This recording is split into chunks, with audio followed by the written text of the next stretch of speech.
एक बार जब सीता जी का हरण हो गया था तो राम जी और लक्ष्मण जी सीता जी को ढूंढते हुए जंगल जंगल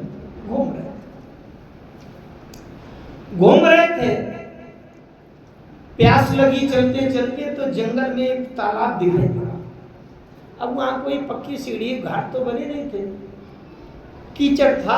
आप लोग समझ सकते हैं जहां पानी भरा होगा किनारे में कीचड़ होगा। राम जी ने कहा लक्ष्मण प्यास लगी है। लक्ष्मण जी ने कहा सरोवर भरा है, बढ़िया निर्मल जल है, आप चलो तो इसको पी लिया जाता है। तो राम जी हाथ में बाण एक लिए थे और बाएं हाथ में धनुष लिए थे, ताकि अगर कोई एकदम से शेर आ जाए तुरंत बाण लगाओ, श्राप से मारो, ताकि आप अपनी सुरक्षा तो कर सके। जंगल में खतरे की जगह में जा रहे हैं तो बंदूक में बिल्कुल कारतूस लोड किए हुए तैयारी से जाएंगे, अगर कोई आओ तो मार दो। तो बाएं हाथ में धनुष लिए थे, दाहिने हाथ में बाण लिए थे। और जैसे तालाब में अंदर जाने लगे पानी के अंदर तो कीचड़ था, पहले कीचड़ में पैर धंसने लगे। तो राम जी ने क्या किया कि बाएं हाथ के धनुष को तो कंधे पर लटकाया और दाहिने हाथ का बाण जो था उसको तरकस में कौन डाले, तो उसी कीचड़ में नीचे की ओर नोक करके ऐसे खोस दिया कि अब जब पानी पी करके लौटेंगे तो फिर से हाथ में निकाल लेंगे और धनुष पे ले लेंगे, फिर चल देंगे। तो बाण यूं कीचड़ में नोक नीचे की ओर करके और इसे लगा दिया। गए घुटनों से जहां जल था तो बढ़िया हाथ मुंह धोया, पानी पिया। पानी पीने के बाद जब वापस निकलने लगे तो बाण फिर से निकाला कि अब हाथ में फिर से ले लें। और जैसे बाण निकाला तो बाण की नोक में खून लगा था, रक्त लगा था। राम जी को बड़ी शंका हुई, लगता है कि नीचे किसी जीव के ऊपर बाण चुभ गया। राम जी ने वहां का कीचड़ हटाया, अरे देखे जरा क्या बात है। जब नीचे की कीचड़ हटाया तो इतने गहरे के नीचे देखा तो एक मेढक बैठा था और मेढक के पीठ में बाण घुसा हुआ था, जहाँ वो उसके पीठ में भी रक्त निकल रहा था, बाण में रक्त लगा था। राम जी ने उस मेढक को निकाला, हाथ में लिया। अरे बोले, राम जी ने कहा अरे भले जीव, जब तुम्हारे ऊपर बाण थोड़ा नोक लगी चुभी तो टर टुर कुछ ना कुछ उछल कूद आवाज कुछ कहना चाहिए कि नहीं? अच्छा, अगर दरवाजा कोई बंद कर रहा है, उसकी उंगली किसी की दबी जा रही तो चिल्लाएगा कि नहीं? अरे उंगली दब रही है, तो लोग दरवाजा नहीं बंद करेंगे। तो राम जी ने कहा तुम्हें चिल्लाना चाहिए कि नहीं? मेढक ने कहा जी प्रभु, चिल्लाने के लिए तो हुआ था, चिल्लाना चाहता था, भीतर से आवाज तैयार हुई और गले तक आई, लेकिन जब मैंने देखा कि संसार के कष्ट से बचने के लिए जिसको चिल्लाया जाता है, जब वही बाण चुभा रहा है तो अब किसको चिल्लाएं, इसलिए मेरी आवाज भीतर रह गई कि भैया जब संसार कोई बाण चुभावे तो राम को चिल्लाया जाता है, अब जब राम में बाण चुभा रहे हैं तो अब किसको चिल्लाएं? तो मारे मरिए जियाए जीजे। अब अगर मारना चाहते हैं तो मरना स्वीकार करो और जिंदा रखना चाहते हो तो जिंदा होना स्वीकार करो, इसलिए मेरी आवाज नीचे दब गई। एक बात तो ये, परमात्मा की किसी भी क्रिया का, व्यवहार का कहीं से कोई तोड़ नहीं। दूसरी एक कथा बता दें, संभवतः आप में से किसी को ना मालूम। राम जी जब लंका में विभीषण जी को राजा बना करके आ गए और अयोध्या में स्वयं राजा बन गए, बहुत समय तक राज्य किया। राम जी ने 11,000 वर्ष तक राज्य किया अयोध्या में।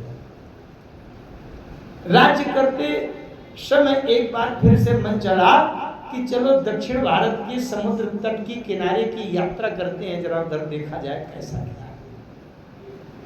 वहां क्या हुआ कि एक बार विभीषण जी लंका से समुद्र पार करके भारत में आए, दक्षिण भारत में, और उन्होंने ऐसे बिना देखे एक बाण चला दिया। बाण चला दिया तो किसी कोल भील के जवान लड़के को बाण लग गया और बाण लगते ही वो मर गया।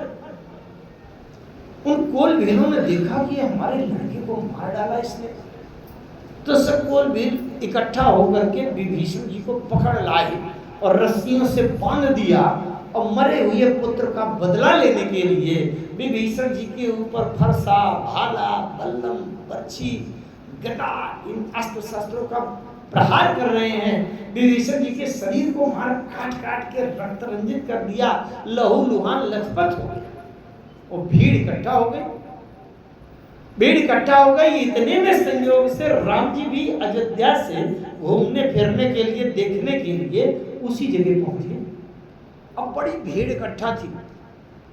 अच्छा, कहीं कोई चला जा रहा हो, एक 50 आदमी, 60 आदमी, 100 आदमी इकट्ठा हो भीड़, और वहां से पुलिस के अधिकारी एसओ एसपी जा रहे हों, तो बिना किसी एफआईआर, बिना किसी रिपोर्ट के भी एकदम खड़े होकर देखेंगे बात क्या होगी। जरा देखो, किसी का लड़ाई झगड़ा हो गया, कोई किसी का घटना हो गई, क्या हो गया। तो राम जी ने देखा, अरे बोले हम तो 100 आदमी इकट्ठा है, बात क्या है। राम जी पहुंचे, बोले भैया बात क्या है, इतने लोग क्यों इकट्ठा हो, बड़ा शोरगुल हो रहा है। उन कौन बहनों ने देखा, अरे बोले ये तो राम जी आ गए। और राम जी बड़े न्यायप्रिय नीतिवान राजा हैं और निश्चित ही ये इसको मृत्यु दंड देंगे। उन कौलवीरों ने राम जी से कहा, सरकार देखिए तो हमारे पुत्र को निर्दोष निरपराध इस अहंकारी ने, इस दुष्ट ने मार डाला है। अब उसके बदले में हम इसको भी मार डालना चाहते हैं, हत्या कर देना चाहते हैं। राम जी ने कहा जरा देखने दो कौन है, क्या है, कैसे। राम जी भीड़ में घुस करके देखते हैं तो देखा तो विभीषण जी को बांधे डाले थे और तमाम फरसा और कुल्हाड़ा से काट रहे थे, लेकिन विभीषण जी मर नहीं गए। राम जी ने जब देखा, खड़े खड़े राम जी रोने लगे। राम जी की आंखों से झर आंसू बहे। कौलवीरों ने कहा, सरकार इसने हमारे पुत्र को मारा है, इसलिए इसको मृत्यु दंड हम देना चाहते हैं, मार डालना चाहते हैं। मर नहीं रहा, आप आगे बढ़िए, इसको मार डालना।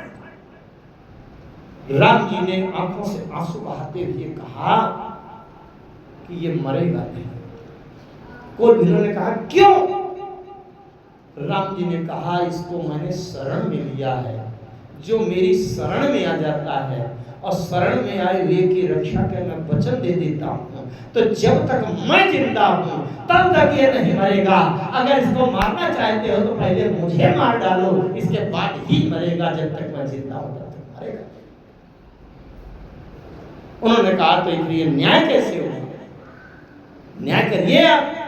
राम जी ने कहा, अगर आपका मरा हुआ पुत्र फिर से जिंदा हो जाए फिर आपको कोई शिकायत है? तो कोई शिकायत नहीं। राम जी ने विभीषण जी को मुक्त कराया, विभीषण जी के शरीर में हाथ फेरा और विभीषण जी से कहा कि जो लक्ष्मण जी के शक्ति लगने पर संजीवनी बूटी आई थी, वो वाली बूटी मंगवाओ और इनके मरे हुए पुत्र को पुनर्जीवित करो। तो ये कह करके फिर विभीषण जी ने संजीवनी बूटी मंगाई और उनको वीरों के जो मरे हुए पुत्र को पुनर्जीवन दिया। मैं केवल कहने का ये मेरा आशय था कि राम जी की शरण में जो आ जाता है वो कभी कष्ट नहीं भोगता, वो मरता नहीं है।